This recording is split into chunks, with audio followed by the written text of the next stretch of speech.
More than be like Mike on Saturday. KD putting his name in the history books this weekend. Plus, the champs are in the house. SGA and the Thunder have been cooking all season, and now one of their main ingredients is coming back to the court. The outlook on the champs, NBA Today, starts now.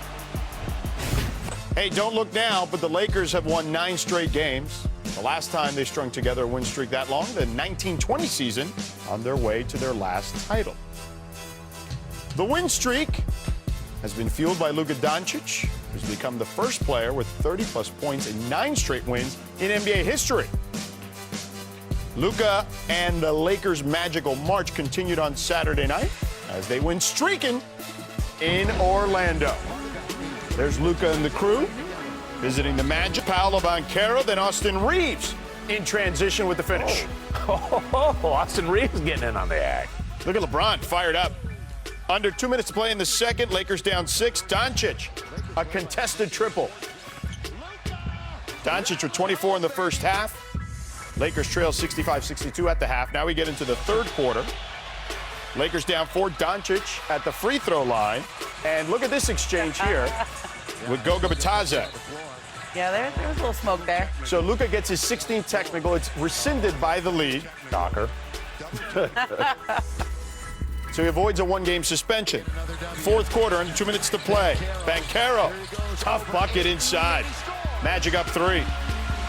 Then 5.2 seconds to play. Magic inbounding up 2. Jalen Suggs tries to throw it into Banchero, but it's juggled out of bounds and ruled Lakers ball. Inbound, throwing the ball inbound is science. Like, there was a review here. I don't know. I didn't. What are we looking at? I don't know. Somehow left wide open here. Lakers win 105-104, extend their streak to 9. Here's LeBron after the game.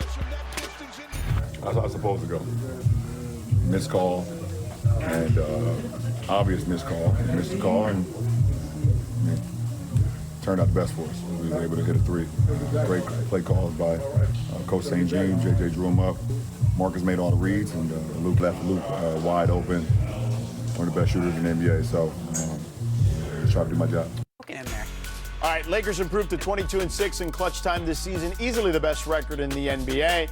That includes the NBA best 6 clutch wins in March. And welcome inside our studio here in Los Angeles, alongside Mark Spears, Ramona Shelburne, and Tim McMahon. I'm George Sedano in for Malika Andrews. So the Lakers are now 3rd in the West. LeBron is winning his battle against Father Time at the moment. He passed the Chief, Robert Parrish, for most games played in NBA history, all while Luka's on this historic run. So, Ramona, what sticks out to you during this run? I mean, for me, it is just the way that Luka is playing defense, okay? It's not, look, we don't think of him as a great defender, and he's not a great defender. But the stats right now, since the All-Star break, guess who leads the NBA in steals? Luka. Okay? He's top 10 in charges drawn this season. And Tim, you know, you cover him so much. They don't need him to be a great defender. They just need him to be an active participant. And as long as he is participating, that just is a signal to everybody else. Hey, if you play defense, I'm playing defense. I'm not going to be a cone out there. You're not going to be the weak link. As long as he's doing this, that's a signal to everyone. I know we're talking about his scoring, but that defense is adequate. And that's all they need.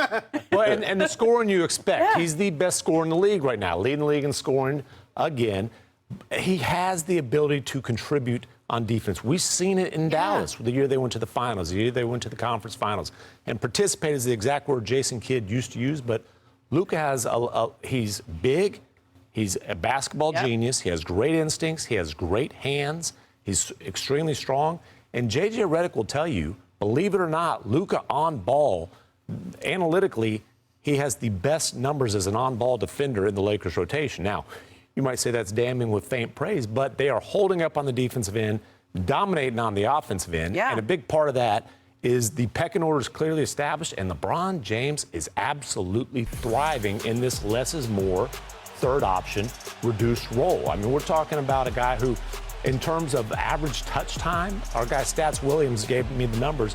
The 4 lowest touch games in terms of the time he had the ball in his hands are in this month. And he's averaging almost 20 points per game, shooting almost 60% from the floor, contributing in a lot of other ways. You know, I covered the baseball series in Houston. The man had 9 dunks in 2 games, 6 dunks in 1 game. And the chemistry, I didn't think the chemistry would be this good this season with the Lakers. You got to give him credit. It's happening.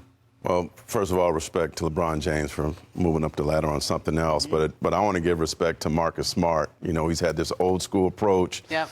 He's defending 1 through 5. He's taking charges. He leaves everything on the floor. He's an extra ball handler, great defender. And I think one thing, too, he's also bringing the best out of DeAndre Ayton, getting on him. And I'm told that Ayton, you know, really, really, truly trusts Marcus Smart. Trust that he's pushing him, has his best interest. So that's been big. But this month, he's averaging nearly 10 points and 2+ steals. He's got an ankle injury, but shout out to Marcus Smart. He's quite a good pickup for him. Is Marcus Smart mixing the crunk juice for DeAndre Ayton, as our Dave McMenamin reported? I will say this, after Dave's story, I Perhaps. think Ayton has changed a little bit after that story that Dave wrote, because I think it kind of just laid everything out there. Yeah. Like and he had to respond to it, and he's responded very well on the court. Yeah, no doubt about it. All right, well, let's move on here. Next up, Kevin Durant entered rare air moving past Michael Jordan on the all-time scoring list. Here's how it went down in H-Town for KD and company, taking on the Heat. We'll start late in the first quarter. Tyler Hero shoots the 3, but a miss here. Amen Thompson gets the rebound. Full court pass to Durant for the finish.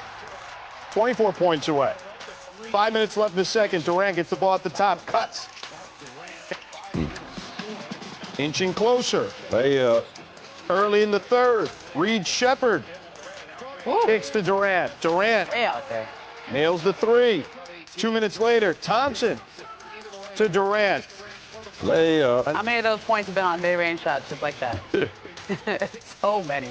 Under 5 minutes left in the fourth. Corner 3 for KD. 1 score away now. A minute later, Shepherd kicks it to Durant. Fontecchio, what are you doing?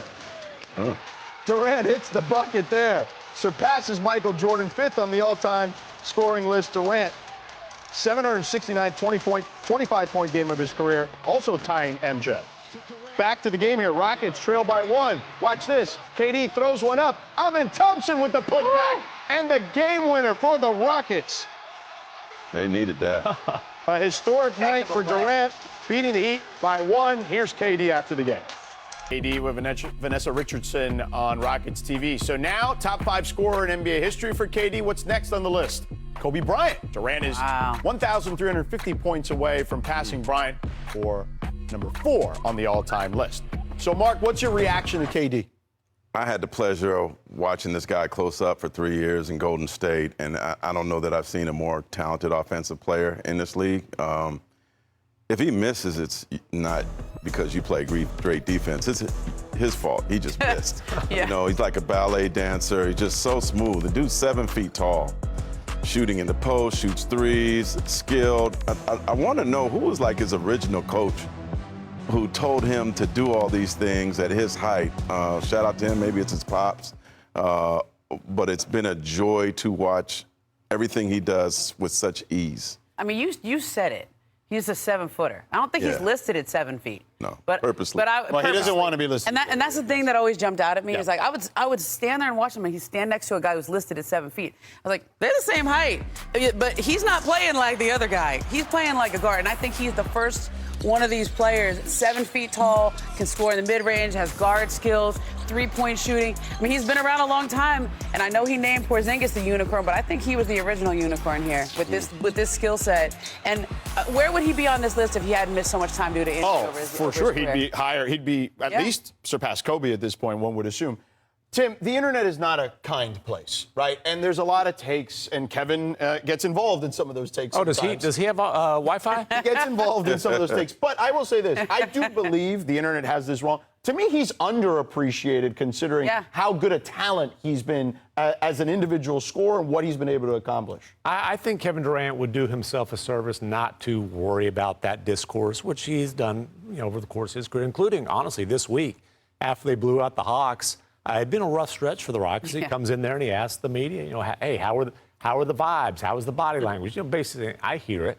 But listen, KD talking hoops.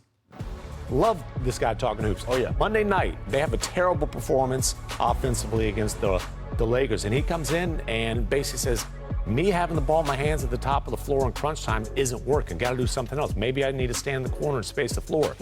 Well, what do you see here? He's standing in the corner. He's spacing the floor. The biggest development that happened for the Rockets this week, this is history. The biggest development for the Rockets this season, Ime Udoka inserted Reed Sheppard into the starting lineup. Okay, that's given them that offensive boost they've needed. And what happens at the end of that game there? You've got Reed Sheppard initiating, finding KD twice for clutch corner threes. They're going to ride Reed Sheppard for a while here and see if that's the way they should go moving into the playoffs. All right, well, we'll see. The West playoffs are pretty jumbled up still. The Lakers have separated themselves from the 3 seed, but that 4 through 6 is still very close. So, all right, coming up, a massive decision looming in Milwaukee.